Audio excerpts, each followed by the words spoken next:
আল্লাহ পাকের আয়াত তিনি তেলাওয়াত করে শোনান, ওয়ায়ুযাক্কিহিম, আর সেই আয়াতগুলির মাধ্যমে মানুষকে পাক পবিত্র করেন।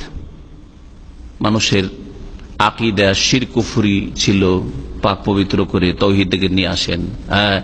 মানুষের আখলাক চরিত্রকে পাক পবিত্র, নোংরা চরিত্রের ছিল উত্তম চরিত্র বানান, এবং তাদের শরীর না পাক থাকতো, ফরজ গোসল জানতো না, ওযু জানতো না, তাদেরকে শরীর পাক করাও শিখাইলেন।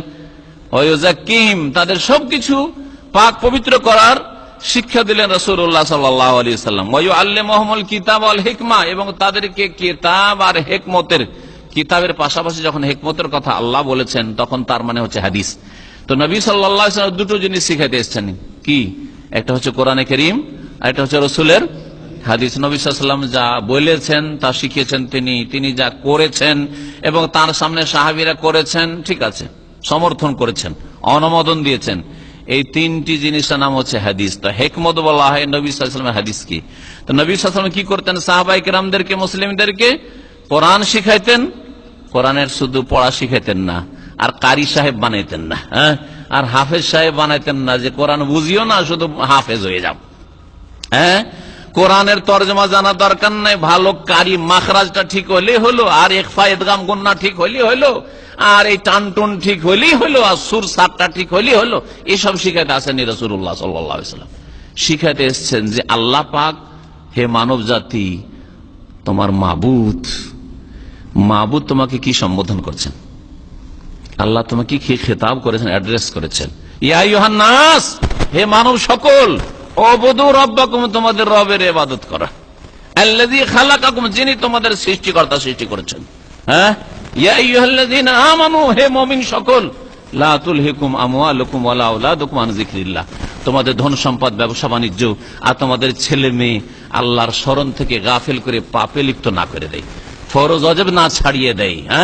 ব্যবসার জন্য, পয়সার জন্য, রোজগারের জন্য, আর 5টা রিয়ালের জন্য নামাজ ছেড়ে দিয়ে গাড়ি ধুইছেন, নামাজ ছেড়ে দিয়ে আপনি রাস্তায় চলাফেরা করছেন, নামাজ ছেড়ে দিয়ে আপনি ট্যাক্সি চালাচ্ছেন, যে কাস্টমারটা পৌঁছে দিলে এয়ারপোর্টে, এই নামাজ পড়তে পড়তে, জামাত হইতে হইতে একটা ট্রিপ দিয়ে চলে আসবো, 50 টাকা হাসিল হয়ে যাবে না। ওমাই ইয়াফআল যালিকা, যারা এরকম নামাজের সময়, আল্লাহর জিকির আজকারের সময়, আর ফরজ জিকির হচ্ছে নামাজ, আল্লাহর স্মরণের সময় এই রুজি রোজগার করলো ছেলে মেয়েদের খাতিরে, অথবা ছেলে মেয়েরা তাকে গাফিল করে দিল আল্লাহ পাকের ইবাদত বন্দেগী থেকে, স্ত্রী তাকে গাফিল করে দিল আল্লাহ পাকের ইবাদত বন্দেগী থেকে, টাকা পয়সা গাফিল করে দিল, রোজগার গাফিল করে দিল, ফাউলাইকা হুমুল খাসিরুন, কখনো ভাবিয়েন না যে এই লোকটি 24 ঘন্টার মধ্যে 18 ঘন্টা 16 ঘন্টা ট্যাক্সি চালায়, আর দিনে 500 থেকে 700 রিয়াল ইনকাম করে।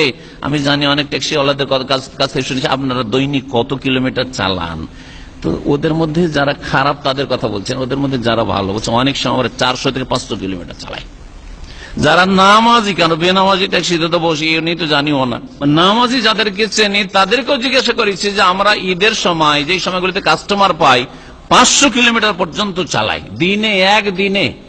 500 কিলোমিটার গাড়ি ঘোরালেন, আর নামাজের সময়গুলোতে যদি গাড়ি ঘুরে, আর এই উদাহরণ দিয়ে জীবনের প্রত্যেকটি ক্ষেত্রে বলছি, আপনার ঘুমটা পুরা করতে হবে বলে ফজরে শুয়ে আছেন আপনি, ওমাই ইয়াফআল যালিকা, যে ফজরের নামাজের সময় শুয়ে থাকলো, যে নামাজের সময় গাড়ি চালিয়ে ইনকাম করলো, নামাজের সময় তার হিসাব নিকাশটা ঠিক করলো, নামাজের সময় এই সময়টাই দোকান থেকে একটু ফ্রি হতে পেরেছি, যাই রুমে গিয়ে একটু নাস্তা পানি করে নি, নামাজের সময়, নামাজ জোহরের নামাজ চলছে, এই সময় যাই একটু ভাতটা রান্না করে নি, না হলে আবার তো আসরের ডিউটি আছে, নামাজটা পড়ে আস্তে আস্তে আধা ঘন্টার মধ্যে রান্নাটা হয়ে যেত না, লেট হয়ে যাবে।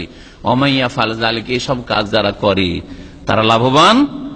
আল্লাহ কোরআনে সাক্ষী দিচ্ছেন, ফাউলাইকা হুমুল খাসিরুন, এরা ক্ষতিগ্রস্ত। আল খাসিরুন, এরা ক্ষতিগ্রস্ত। খাসিরুন কোনদিন জান্নাত যাবে না।